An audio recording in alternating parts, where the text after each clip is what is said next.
keuntungan toko gimana? Kalau untuk yang beli dus atau eceran itu tentunya berbeda, Mas. Oh, berbeda. Kalau untuk yang dus kita lebih.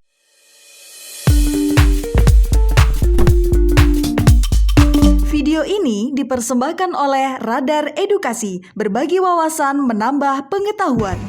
Oke teman-teman Radar Edukasi, pada kesempatan kali ini kita telah berkunjung kembali di toko Rahmat. Nah, mungkin teman-teman semuanya pengen tahu nih terkait dengan harga jual ketika membuka warung sembako. Kebetulan di sini dengan Pak Agung kembali yang sudah membuka warung kelontong, mengelola warung kelontong. Kita akan tanya-tanya nih terkait dengan konsep penjualan dan pembelian untuk produk ini warung sembako. Nah, mungkin kita akan lari pertama ke rokok. Nah, kalau untuk rokok ini berapa ini Pak Agung? Kalau untuk rokok kita mengambil keuntungan 20-25%, Mas. 20 sampai dengan iya, 25%. Karena kenapa nggak ambil banyak-banyak? Karena rokok ini salah satu produk atau barang yang di toko ini yang cepat habis. Cepat habis. Jadi sekitar dari 20 sampai 25%. Iya. Nah, kalau misalnya minuman? Kalau minuman itu lebih sedikit lagi, Mas. Jadi 5-10%. 5 sampai 10%.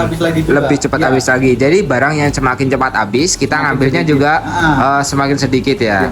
Nah, terus kalau ciki-ciki, makanan ciki-ciki mungkin Kalau untuk ciki-ciki ini kita bagi hasil, Mas. bagi hasil. Jadi, Orang nitip lah ya. Orang nitip. Jadi orang nitip barang dibeli kita harga berapa, nanti habisnya kita yang bayar harga segitu. Oh. Harganya kita 5.000, jadi terserah kita mau jual berapa lagi itu kembali lagi Keuntungan ke kita. pihak tokonya itu. Tapi biasanya kalau penjualannya ngambilnya berapa kisaran kalau harga orang nitip? Kalau orang nitip contohnya keripik-keripik ini, Mas. Jadi mungkin orang nitip itu sekitar 800 rupiah. Oh, jadi kita jualnya harganya 1.000. 1.000, jadi 200 per jualnya ya. Per bungkus. Per bungkus. Iya. Nah, kalau misalnya kayak beng-beng lain sebagainya, ini kan udah ada harga nih, harga eceran 2.000. Nah, itu dijualnya berapa? Kalau misalkan harga kan ini, Mas, di grosiran juga terkadang kan naik turun. Jadi kita menyesuaikan di grosiran. Oh, kalau di grosiran memungkinkan untuk kita jual harga 2.000, kita jual harga 2.000. Cuman kalau untungnya tipis banget, kadang-kadang naik kita jual 2,5 atau 3.000. 2,5 atau Iya. 3.000 gitu ya. Nah, kalau misalnya galon Kalau atau gas, Kalau galon, gas, beras sama, Mas, sekitar 10-20%. 10 sampai 20% gitu ya. Keuntungannya. Nah, kalau misalnya ini barang-barang seperti Kalau sabun ini Nah, itu kecil juga, Mas. Kecil ya?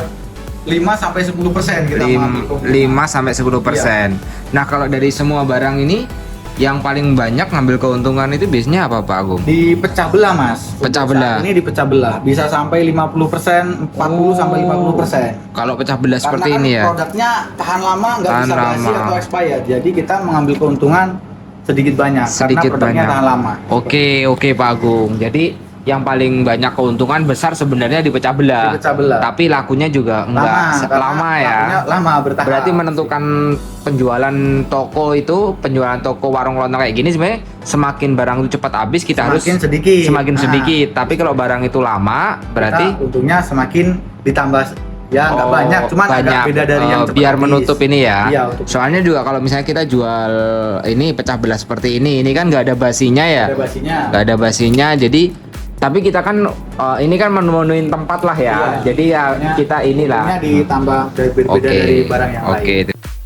Kalau misalnya barangnya itu Pak Agung kan ada yang misalnya kita grade apa misalnya ini ya merek Grand terus Aqua itu ada orang yang belinya kardusan, juga ada juga orang yang Eceran. belinya eceran. Iya. Nah, itu kita menentukan harga keuntungan toko gimana? Kalau untuk yang beli dus atau eceran itu tentunya berbeda, Mas. Oh, Kalau berbeda. untuk yang dus kita lebih dikecilkan lagi untungnya karena Oh. mereka sekaligus beli langsung banyak. Jadi yang biasanya 20% kita ngambil 10%. Tapi Kalau untuk yang eceran kita ngambilnya 20% karena belinya eceran. oke. Sebenarnya kalau untung beli kayak gini, untung beli dia nggak eceran ya.